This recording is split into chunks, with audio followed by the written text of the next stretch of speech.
Okay, so with that this environment, what should CEOs and boards be doing from a policy standpoint proactively to one educate their managers on how to respond to these claims when if an employee uh, makes one, and then also what should boards be doing from a policy standpoint in terms of preparation as well? And great questions and ones that I've spoken on before, including for some NASCIS groups.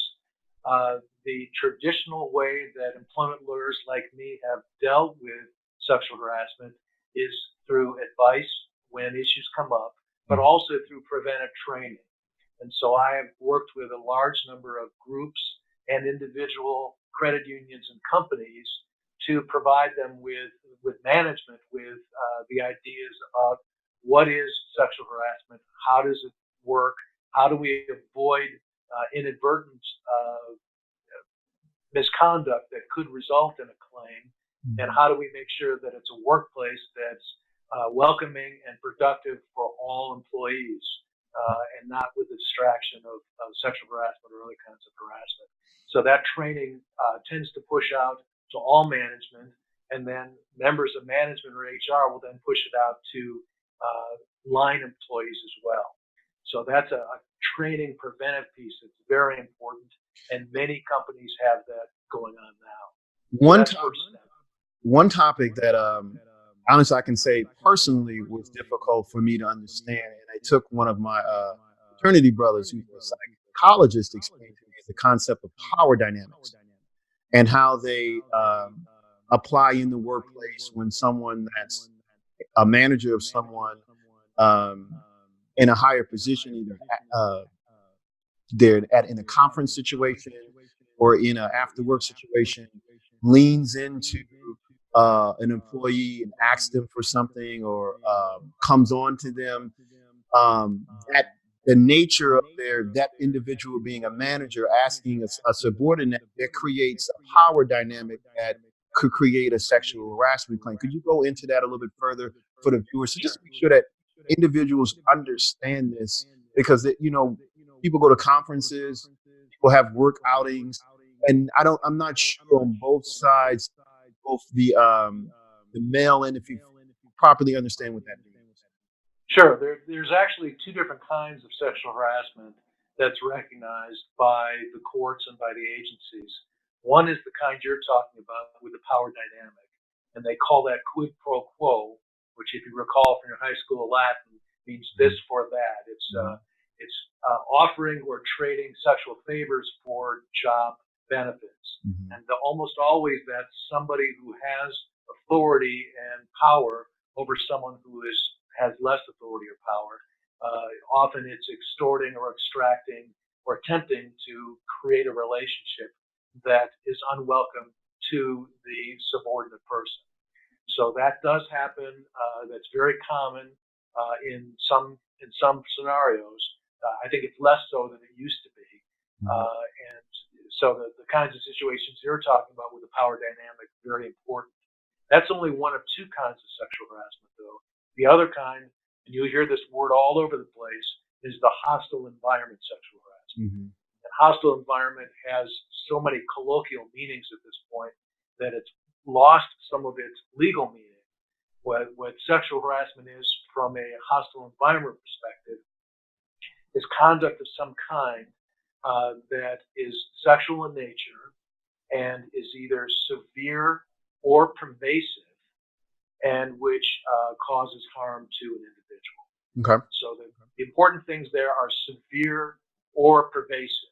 So pervasive means that if there's a workplace that is toxic because everyone's making sexual remarks, or there's sexual innuendo, or there's efforts to try to create a sexual relationship, even if there's no power dynamic, it can still be a pervasive part of the work environment and create a liability for the employer. By severe, you could have either severe or pervasive. By severe, we're talking about something that could be a single time, a Mm-hmm. sexual assault. That could be enough to be a hostile environment, even if it only happens once. Okay. The most common, though, is the toxic workplace, the pervasive nature of a bad behavior in the workplace that Okay. creates liability. So, just from I like to be very action oriented and things that viewers can take away as a takeaway. So, if I'm a manager, I'm still a branch manager at a branch, and Susie comes to me and says that John is in behind the teller line constantly rubbing himself or just finding ways to brush up against her as she's passing. What am I in the first 48 hours inclined? What are my responsibilities as a manager to do in those instances in the first 40 hours from her making that statement to me? Yeah, so that a great question and one that comes up all the time. And you actually, as a manager, are glad that that's coming up. Better they should come to you as a manager than come to a court of law and file a lawsuit. Because if Mm-hmm. there's a way to try to resolve things internally, that's going to be better for everybody. Okay. So the fact that you have somebody who trusts you and comes to you as a manager, that's great. Ordinarily, what you're looking at first is going to be some kind of policy that the manager should know about, and Mm-hmm. that policy would tell the manager once he receives that report what to do. But ordinarily, that is taking the information you receive from the employee and passing it along to a limited number of report to individuals. Ordinarily, that's going to be HR and perhaps a senior manager. And so you go, when you finish your conversation, to that report to person and say, here's the conversation I just had. Okay. So I'm giving you full disclosure.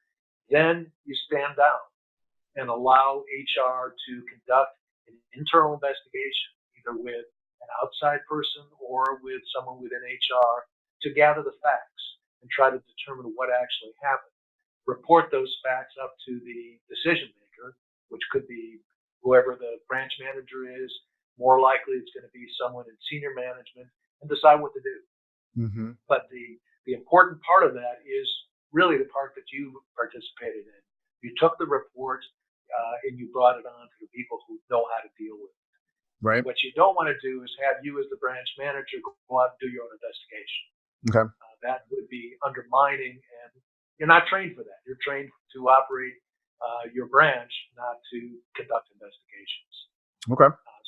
So great question, and hopefully that's an answer that people can work with. No, that's sufficient. And I appreciate you. Are there any? I guess before we close that particular section around the Me Too, are there any just closing thoughts around that particular topic around Me Too in terms of what board should be on the lookout for, going forward? Sure. And what I'll be covering in San Francisco is directed to the CEO or the top regulator rather than to HR or management generally or to the board. So that'll be my focus there. Okay. I also have presented to boards on Me Too. And for board purposes, it's a slightly different situation because I think you and I talked about this during our last conversation. The Mm-hmm. board role is not one of micromanaging or even managing the operations. The Mm-hmm. board role is one of governance. Mm-hmm. So in general, the organizational part that's responsible for dealing with personnel issues like Me Too is the CEO and is the CEO's subordinates.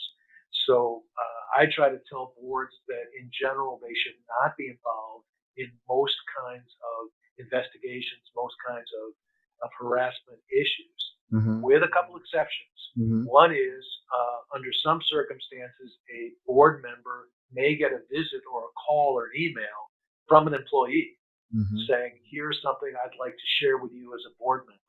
Right. That board member then has to know what to do. And that's what we talk about when I do the board training. Secondly, if the CEO or some other senior manager is involved in the harassment, either conducting it or doing it himself or herself or permitting it to occur, Yeah. there's a role for the board in stepping in at that point. And the third thing is often boards will want to take, or in some cases, boards will want to take a public position on their attitude toward Me Too and sexual harassment in the workplace. So some boards I work with want to actually put out some sort of public statement even before there's a claim about their commitment to oppose harassment, discrimination, wrongful behavior in the workplace. Okay.